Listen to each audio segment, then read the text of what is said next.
आज डिस्कस करेंगे grinding machine के बारे में। ग्राइंडिंग मशीन क्या होती है और वो कैसे वर्क करती है। सबसे पहले हम देखते हैं कि ग्राइंडिंग मशीन करती क्या है।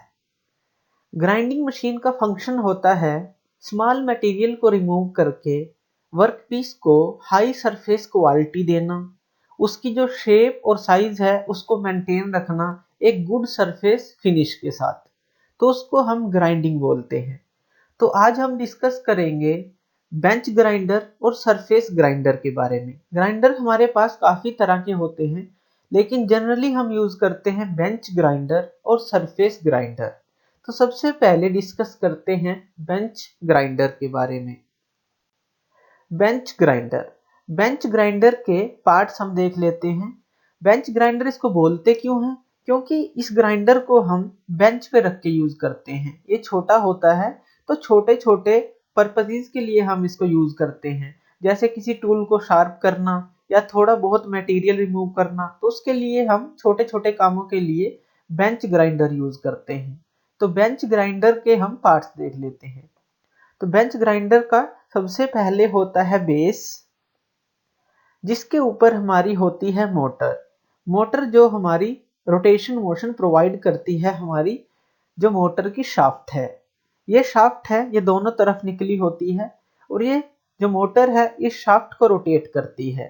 इसके मोटर के शाफ्ट के एक तरफ हमारे पास होता है व्हील, जिसके जो ग्रेन्स हैं वो कोर्स होते हैं। कोर्स मतलब थोड़े बड़े बड़े ग्रेन्स का बना होता है।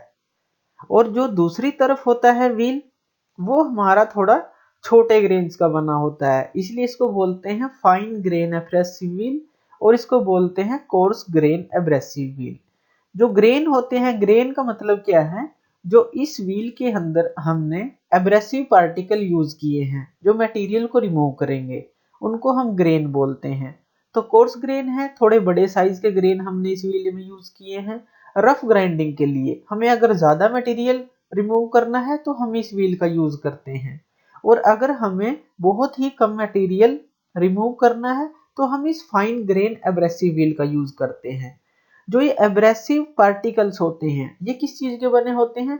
ये सैंड के हो सकते हैं, एल्यूमिनियम ऑक्साइड के हो सकते हैं, बोरोन कार्बाइड के हो सकते हैं, डायमंड डस्ट के हो सकते हैं। तो अकॉर्डिंग टू रिक्वायरमेंट ये एब्रेसिव व्हील तैयार किया जाता है।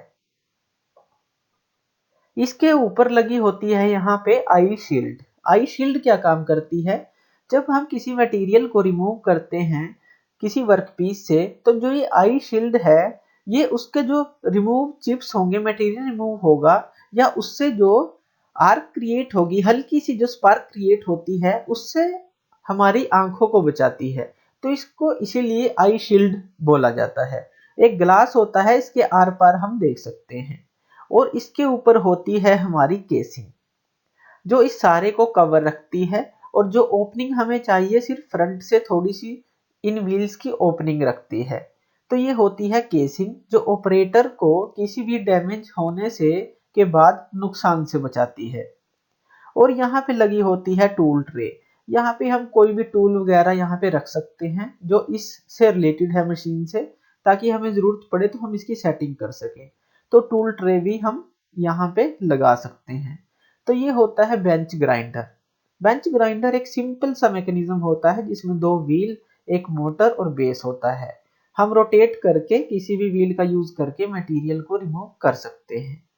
अब बात करते हैं सरफेस ग्राइंडर की। जो सरफेस ग्राइंडर है, ये इंडस्ट्रीज के अंदर ज्यादातर यूज होता है, जिसमें हमें ज्यादा मटेरियल रिमूव करना हो, एक्यूरेसी के साथ करना हो, और हमारा वर्क पीस है बड़ा हो, तो उसके लिए हम लगभग सरफेस ग्राइंडर का यूज करते हैं। तो सबसे पहले हम सरफेस ग्राइंडर के पार्ट्स को देख लेते हैं। हमारे पास होता है सरफेस ग्राइंडर का बेस, इसको हम बेड भी बोलते हैं। बेस को हम बेड बोल सकते हैं। ये बेस होता है जो सारी असेंबली को एक बैलेंस प्रोवाइड करता है। इसके ऊपर टेबल होती है। ये जो टेबल है वो बैकवर्ड और फॉरवर्ड जा सकती है, मींस लेफ्ट और राइट की तरफ ये मूव कर सकती है। इसके आगे एक मैकेनिज्म लगा होता है, इसके ऊपर हमारे दो व्हील होते हैं। एक व्हील होता है हैंड ट्रैवर्सिंग व्हील। अगर हम टेबल को आगे और पीछे मूव करना चाहते हैं तो ये व्हील हम रोटेट करते हैं और लॉन्गिट्यूडनल फीड हमें मिलती है लेफ्ट और राइट की तरफ।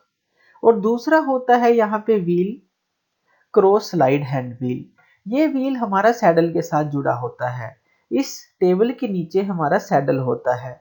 सैडल हमारा क्रॉस स्लाइड प्रोवाइड करता है। क्रॉस स्लाइड मीन्स आगे और पीछे की तरफ। जैसे ये लेफ्ट और राइट की तरफ है तो जो ये क्रॉस स्लाइड है वो आगे और पीछे की तरफ मूवमेंट देता है टेबल को। तो हम दो मूवमेंट ले चुके हैं, एक तो ये लेफ्ट और राइट की तरफ और एक क्रॉस स्लाइड के थ्रू आगे और पीछे। अब इस बेस के ऊपर लगा होता है कॉलम। इस कॉलम के अंदर हमारा सारा ड्राइविंग मैकेनिज्म होता है। ड्राइविंग मैकेनिज्म हम इसके अंदर जो यूज कर सकते हैं। इसके ऊपर लगा होता है हमारा व्हील हेड। ये व्हील हेड हमारा ऊपर और नीचे मूव करता है, वो बात करेंगे कैसे। इसके ऊपर लगा होता है व्हील गार्ड और एब्रेसिव व्हील इस गार्ड के नीचे होता है। ये व्हील गार्ड प्रोटेक्ट करता है, जो हमारा चिप्स रिमूव होगा वर्कर को प्रोटेक्ट करता है इस गार्ड की हेल्प से।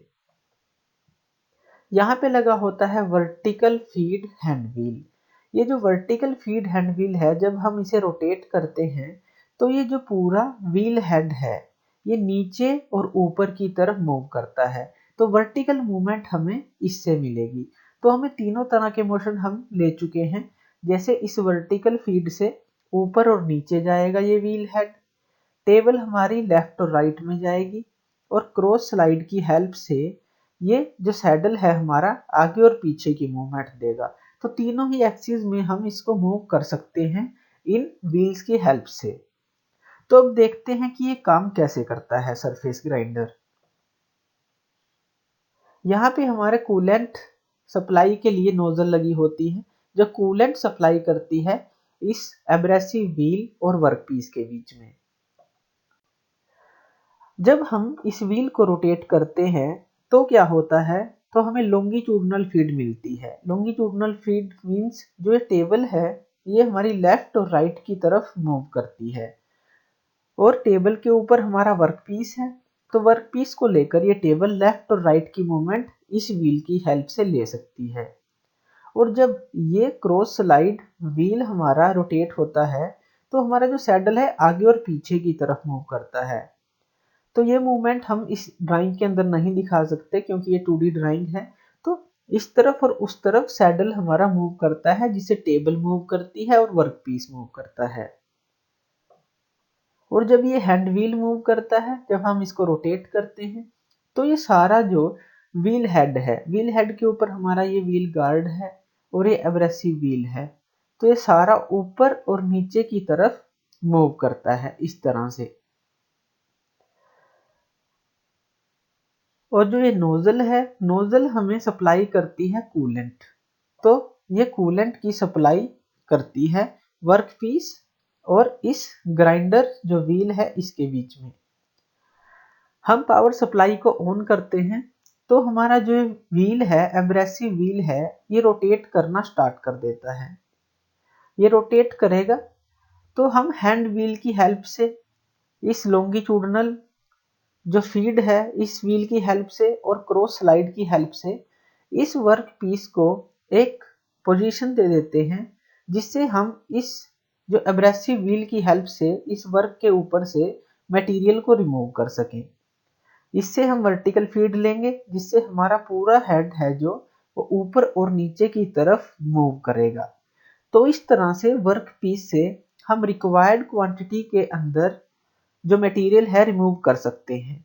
तो इस तरह से हमारा जो सरफेस ग्राइंडर है वो वर्क करता है। सरफेस ग्राइंडर हमारा यूज होता है सरफेस की जो वर्क पीस का सरफेस है उससे मटेरियल रिमूव करने के लिए। तो इसलिए इसको सरफेस ग्राइंडर बोला जाता है। हम इसके ऊपर एक प्लेट भी यूज करते हैं जिसको सरफेस प्लेट बोलते हैं, ताकि हम इसकी जो हॉरिजॉन्टली पोजीशन है उसको एक्यूरेटली ले सकें। तो उसका भी हम वर्क पीस के नीचे यूज कर लेते हैं। तो ये थी हमारी वर्किंग ऑफ बेंच ग्राइंडर और surface grinder. Thank you video देखने के लिए। और ज़्यादा अपडेटेड वीडियोस के लिए आप मेरे चैनल लर्न एंड ग्रो पे मुझे सब्सक्राइब कर सकते हैं। Thank you.